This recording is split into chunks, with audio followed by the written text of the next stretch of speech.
Well, it's official. Everyone has lost their damn minds. If you're already following TheMister's homeroom on Facebook, you know where I stand. And you've already seen the overwhelming evidence against the narratives of white privilege, systemic racism, and an epidemic of police brutality. If you disagree or you need more convincing, just drop a comment and I'll do my best to try to help. This video isn't about that though. I've already talked about that in Media Lies and Manipulation, so go check that video out if you haven't already. I'll just say this about that. If you want to be taken seriously, you must have legitimate grievances and rational demands. If you start with a false premise or irrational expectations, you're done before you even start. Today, I really want to talk to y'all about how to fix the problem. You need to understand how to accomplish your goals without hurting your cause. If you don't know how to work the system, you will be worked by the system. If all you do is protest, march, carry signs and banners, and scream at the sky, nobody cares. I'm sorry, but it's true. You have to be willing to face facts. If you don't vote, you don't matter. Between 1984 and 2018, averaged over about 30 years, only 20% of people under 30 even show up to vote. And 1/3 of them vote on party identification or name recognition. That means only about 10% of the people who are showing up to these protests will ever show up to vote and cast an informed ballot. Do you think politicians don't already know this? They're not listening to you.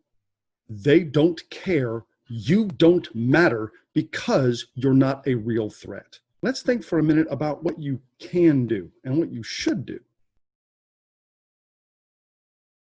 MLK demanded that his marchers and protesters never fight back because he wanted to draw attention to the abuse, not their response to the abuse. Once you punch a cop, the conversation is going to be about that, not about what the cop did. If you're busted, just be busted. If you run or fight or resist, you're still going to jail, only now you're catching a bunch of other charges and a beatdown. If you didn't actually do anything wrong, you still don't fight the cop. When a cop says you're under arrest, you don't get to say no. Compliance might end badly, but non-compliance is definitely going to be a lot worse. Look, cops are people just like us. They can be assholes. They can be wrong, and some will abuse their authority. But that's not the point. The point is, what can you do if a cop oversteps? Do you even know how to file a complaint?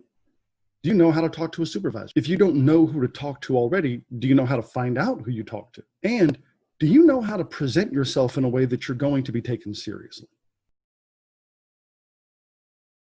Do you know how to file a public records request to find out how many complaints that officer already has against them?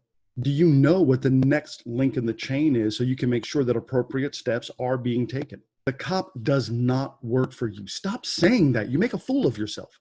You didn't hire them, you cannot fire them, and you have no supervisory authority of any kind. So you need to find out who does. And you need to know how far up that chain you need to go until you get to an elected official. Because once you find that elected official, now the conversation changes. You need to become part of a group of concerned citizens or create one. Nobody cares about one vote, but if you're part of a larger group, or if you have a lot of local followers and fans on social media, now you have a much louder voice. If you can get attention, you have their attention. When was the last town hall meeting? And where was it? Do you even know how to find out? Have you ever been to a city council or a county commission meeting? Showing up with a group of supporters and conducting yourself in a calm, reasoned, and rational manner will have a greater impact than any street protest. If they know you are active and engaged voters, they are going to pay attention to you. Look, all of this takes time. But real change doesn't happen overnight. The question is, what are your actual objectives? Do you want things to get better, or are you just looking for an excuse to throw a tantrum? Doing the right thing may not be as emotionally satisfying as throwing a fit, but it works. If you want to fix the system, you got to understand how the system works and know how to use it to your advantage. I'm the Mister, and I'm just trying to help. Hey, thanks for watching. Please like, share, subscribe, follow, and help me spread the word. As always, if you have any questions, comments, issues, observations, threats, or warnings, just comment below, and maybe next time I'll make a video just for you.